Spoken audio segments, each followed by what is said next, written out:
legislators. All right, Democrats yesterday bemoaning the fact that Republicans were able to block H.R. 1, S1, the effort to take and federalize America's election system. Now, the vote failed 50-50.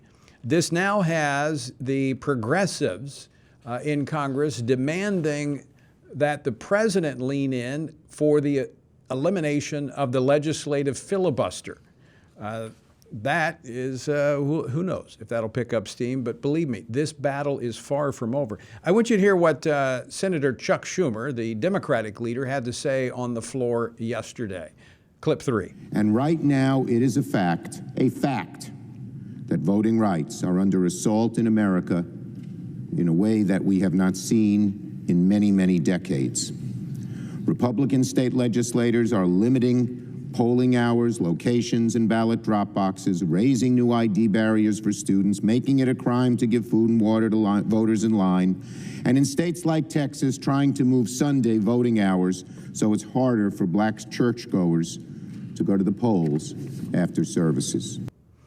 You know, how they say these things with a straight face, I have no idea. That was Democratic leader Chuck Schumer talking about what the states are doing to fix the election irregularities that were uncovered in last fall's election. Joining me now to talk more about this is PJ Media senior editor Tyler ONeil. Tyler, welcome back to the program. So, Tyler, let's talk a little bit about this. We're hearing now from the quote-unquote progressives on the left that this is time to eliminate the legislative filibuster in the Senate. Yeah, I mean, it's absurd because they're attacking, not only are they using a false narrative in order to push this federal takeover of elections, but now they're trying to undermine the filibuster on essential laws like election laws. I mean, election laws, if anything, should be bipartisan. It should be election laws. And yet the Democrats want to push this through with 50 or 51 votes in the Senate. And this isn't just this isn't a run-of-the-mill bill. This would be overriding state legislatures' ability to set their own rules when it comes to elections, to push voter integrity laws, to get rid of voter ID, and actually crack down on political speech. Interestingly, even the American Civil Liberties Union has spoken out against this bill because it cracks down on free political speech. That's how radical it is. And they want to get rid of the filibuster to push it.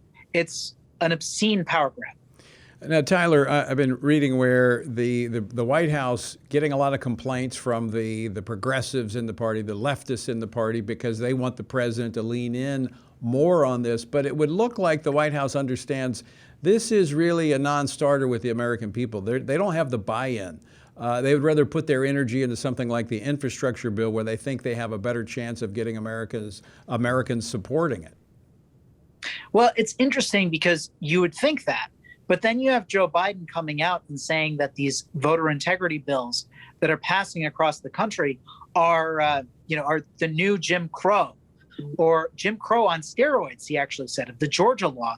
And he actually, he lied. We have the Washington Post fact checker coming in and saying, look, Joe Biden lied about this law, saying that it actually cut down on voting times, when in reality it expanded voting hours. So, I agree with you that I think in general, the Biden administration is trying to push other things, but the rhetoric that we're seeing from the president, and then yesterday from Jen Psaki, where she strained to connect these quote unquote anti-voter laws to the Capitol riot on January 6th.